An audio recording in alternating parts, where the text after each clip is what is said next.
Bom, gente, hoje eu tô aqui com a nossa entrevistada da semana, a doutora Suelen, que todo mundo já conhece, com certeza.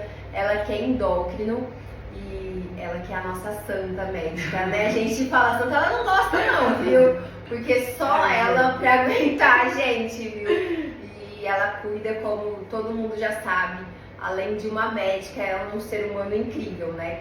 Então hoje eu escolhi ela pra gente bater um papo, pra trazer alguns pontos que tá em auge aí e a gente trocar algumas informações.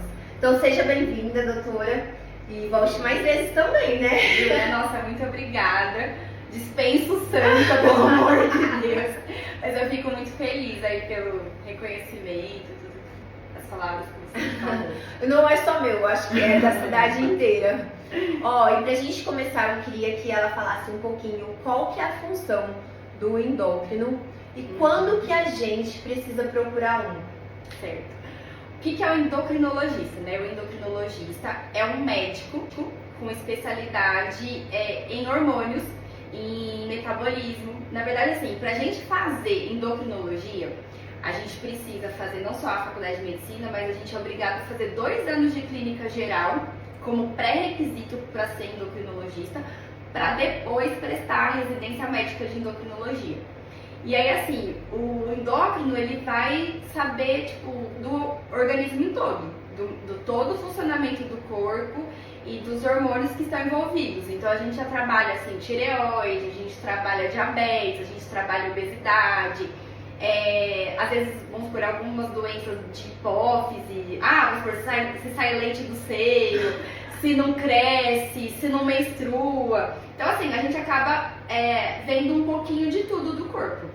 Então, o endócrino, ele é um médico com especialidade nessa questão do metabolismo. Quando que a gente tem que procurar? Eu falo assim, desde sempre, porque hoje é o médico que vai tratar a longevidade também. É o médico que vai te trazer qualidade de vida, não só o tratamento dessas doenças hormonais metabólicas. E o endócrino não se confunde com o nutricionista. Não, é bem diferente. Na verdade, nós trabalhamos juntos, o endocrinologista com o nutricionista, porque um dos pilares de tratamento de doença crônica, que nenhum dos pilares para tratamento de obesidade, de diabetes, é ter o acompanhamento nutricional. Então, o nutricionista que vai ver certinho como é a tua rotina, vai estabelecer a dieta, tudo, para auxiliar no tratamento do endócrino. Então, são coisas diferentes. E falando já em obesidade, é um dos assuntos mais polêmicos, mais discutidos, e é um dos que a gente vai falar agora, bem resumidamente, o porquê que a população atingiu esse grau grande de obesidade, até infantil, né? Perfeito. Sim, tem aumentado muito e a gente vai ver esses números aumentarem cada vez mais. Porque o mundo hoje, ele é sedentário, o mundo hoje é estressado, a gente tem as comodidades assim, leva a gente a gastar o menos caloria possível e consumir muita caloria. Então, a tendência hoje natural é ficar acima do peso, se for parar pra pensar. Com certeza, né? É muito mais prático, né? Porque pra gente sobreviver ao longo dos anos, o que o corpo humano aprendeu? Economizar energia. Só que hoje a gente não precisa economizar tanta energia que nem no passado. Mas a gente fica com esse DNA aí de poupador, né? Então a gente vai ter sim um aumento, crianças também. E obesidade é uma doença muito grave, porque ela abre porta para outras doenças. E você acha que aumentou a obesidade pós-pandemia? Muito. Muito, porque assim, quais são os fatores? Sedentarismo, né? Irregularidade de sono, porque as pessoas mais ansiosas, mais deprimidas, isso interfere na qualidade de sono. Lembrando a todos que eu também não tinha esse conhecimento, que o sono é super importante para a questão do emagrecimento também. Muito. As pessoas ficaram mais sedentárias no período de pandemia e depois, para você sair da questão do sedentarismo e começar uma atividade física, dar aquele primeiro passo é muito difícil, né? Então, juntou assim, todos os pilares envolvidos na questão de saúde ficaram comprometidos de 2, 3 anos para cá. Alimentação, a gente buscou muito alimentação por prazer. A gente ficou mais tempo parado, estressado, interferindo no sono, então sem atividade física, em busca de alimento prático, né? E que traga pelo menos um prazer pro momento. Você tá angustiado, o que a gente quer? A gente quer comida pra Saciar. saciar a emoção, pra equilibrar a emoção, né? Ó, a gente faz até um planejamento aqui do que a gente vai falar, mas a gente foge, porque a hora que a gente entrou aqui na questão do sono, eu lembrei também de uma coisa que é polêmica. Eu já fiz o uso, inclusive teve assim, brigas familiares por conta desse uso, por causa do remédio Zolpidem. Eu acredito que ele foi muito prescrito durante a pandemia. E hoje, muitos farmacêuticos receitam sem uma dosagem, sem passar por um médico. E ele, na verdade, ele é um indutor de sono, né? Ele é um indutor de Então sono. a pessoa que faz o uso, ela não descansa. Porque você tem que já tomar ele na cama, Então, porque ele dá um efeito ele é alucinógeno, né? vai pra todo mundo, mas Ele acontece. Eu Acontece. tive. Eu posso falar porque Acontece. quem prescreveu na época foi o Dr. Newton. É um assunto até que gera muita polêmica. E eu não acreditava. O Dr. Newton falava assim pra gente, vocês tomam já deitado na cama. É. E era uma dosagem imediato, pouca. é. E eu um dia, mãe, como assim a maioria vou fazer o leite, vou fazer não sei o que, você já toma, vou tomar água, vou tomar um remédio, não sei o que. O tempo assim, acho que deu 10 minutos de eu ir pra cama, eu vi coisas assim, horríveis. Eu entrei num processo de alucinação. E meu marido falava, gente, pelo amor de Deus, o que é isso? E assim, a casa pode cair, a pessoa que faz o uso do Zolpidem, a casa pode cair, pegar fogo, que a pessoa não acorda, porque ela está induzida ao sono. É. E no outro dia você tem dor de cabeça, cansaço, porque você não dorme. Ele tem duração de 4 horas só. Ele é pra induzir sono mesmo. E o restante? Por isso que, assim, lógico, ele vê. Toda medicação, ela tem um benefício para umas pessoas.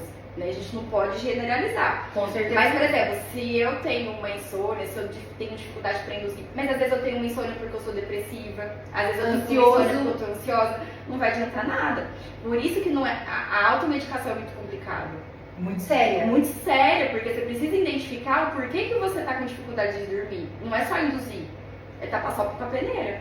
E hoje, eu acho que a aflição na hora de você deitar, colocar a cabeça no travesseiro e a sua cabeça não parar de funcionar, acho que ela atinge 90% da população.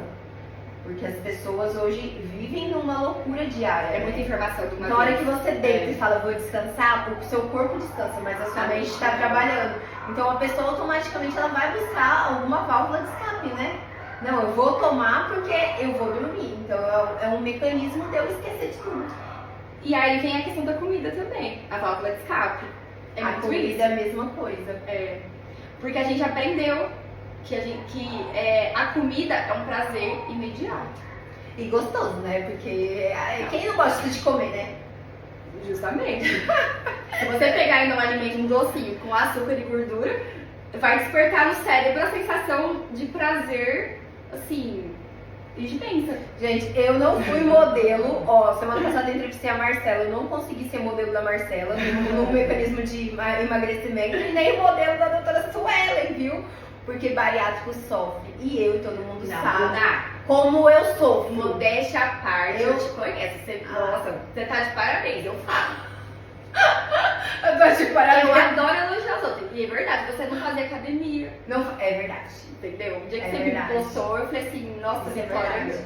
Mas eu continuo não gostando, tá? Porque 32 anos sedentária, a pessoa que é sedentária pra mudar não é fácil. Então a Amanda mesmo sabe que eu não gosto, que eu vou pra eu tentar manter o equilíbrio. É o que as pessoas têm que buscar, um equilíbrio. Sim. O meu nicho é alimentação. Então se eu só comer, só experimentar e eu não ter uma queima dessa caloria, a minha bariátrica vai pro espaço, tudo vai pro espaço. Você sabe que, assim, ó, eu falo, se a gente pensar só em perda de peso, vamos lá, eu preciso fazer exercício pra emagrecer. Não faz. Você vai se frustrar. Entendeu? Mas, se você pensar que você quer viver até os 90 anos, independente, com qualidade de vida, você tem que fazer. Porque sedentário morre cedo. Eu não tô em busca daquele corpo escultural Não. perfeito, não. Eu quero o equilíbrio. Porque, assim, o corpo escultural perfeito é muito subjetivo. E não existe. É isso que eu falo. Olha que você chega num corpo bom, o que é perfeição? entendeu? Você não consegue ter uma coisa objetiva. Então, assim, mas, por exemplo, longevidade, saúde, a gente consegue. Então, tem que fazer exercício, você tem que se encontrar. Você vai ter que fazer sempre, emagrecendo ou não. Qualidade de comida também. Ninguém vai viver até os 90 anos comendo só fritura, comendo só doce. Então, a gente precisa fazer pro nosso bem-estar, não importa. O que, né, de questão de peso, se a gente ficar só focada nisso, não faz, desanima. Por isso que as pessoas abandonam o tratamento. E falando já justamente em obesidade, em sono, a polêmica de hoje é a canetinha do emagrecimento, né? A Ozempic. Qual que é a vantagem de fazer? Quem pode fazer o uso dela? Quais são as desvantagens? O que alguns estudos dizem? O que você diz? O que você recomenda? Porque, gente, lembrando que a Ozempic, a Saxenda e outros mecanismos de emagrecimento, remédios de emagrecimento, todos vocês têm que passar por um médico, tá? Vocês não me vão na farmácia e falar assim, não, eu quero, vou comprar. Primeiro que são caríssimas, né? E segundo que tem dosagem certa para vocês começarem um tratamento e tem que ter acompanhamento médico. Então, não vão sair aí comprando Ozempic, Saxenda. Eu lembro que quando eu fiz o uso, o que eu recebi de mensagem, compra no seu cadastro. Não, eu vou comprar na farmácia. Gente, não é assim, tá? Então a doutora Suelen vai explicar tudo certinho pra vocês. Tratamento de obesidade, hoje a gente fala assim, a gente vai se basear em características. Como assim?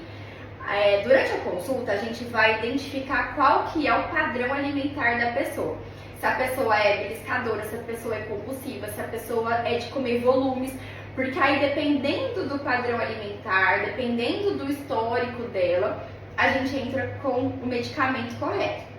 Quando tem indicação da Ozempic ou da Saxenda, essas medicações, é uma classe chamada agonista de GLP-1. O que é o GLP-1?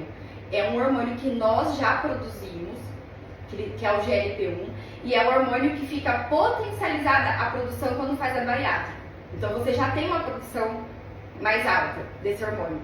E aí, o que acontece? Ele, no cérebro, vai aumentar o poder de saciedade, ele vai diminuir muito a busca de comida por prazer, essa medicação, e ela vai esvaziar o estômago, o intestino de uma forma mais lenta. Tudo para promover perda de peso. Como tem a questão de insulina envolvido também com esse hormônio, se a glicose sobe, ela trabalha também controlando o diabetes. É uma medicação que está sendo muito estudada para inflamação sistêmica. Então, por exemplo, quadros de gordura no fígado, quadros de placas de gordura nas artérias, até doença de Alzheimer está sendo estudado com Ozempic e tido muito resultado. Eu te falo que Sueli, eu tenho psoríase faz 20 anos, e eu tinha indicação de imunossupressor, e eu falei, não, eu vou estudar. E eu descobri que a Ozempic trata isso. Não acredito. Sumiram tudo nas placas. Jura? Juro, com dose baixa. Então, é uma medicação anti-inflamatória.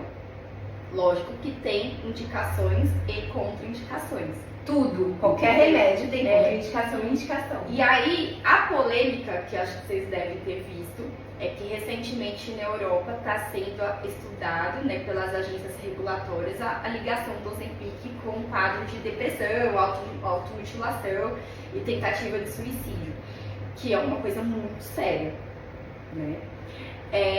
De toda a investigação antes de ser comercializada, a Ozempic, ela não teve nenhum quadro que relacionou isso com o uso do remédio antes de ser liberado.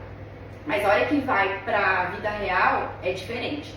O que acontece? O que eu também já vi no consultório e que meus colegas também relataram. A pessoa às vezes está deprimida, está ansiosa, ela acha que a solução, o emagrecimento vai resolver a depressão, ela vai se encontrar, e aí a Ozempic vai trabalhar o emagrecimento. E não a depressão. A pessoa perde peso, ela fala, caramba, não era tudo isso? Parece que ainda falta alguma coisa. É a busca do corpo perfeito, né? Aí, quando que acontece? Eu tô tomando medicamento, eu não consigo comer.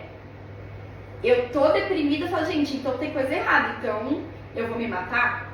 eu vou fazer isso, entendeu? Então a pessoa, ela precisa entender que são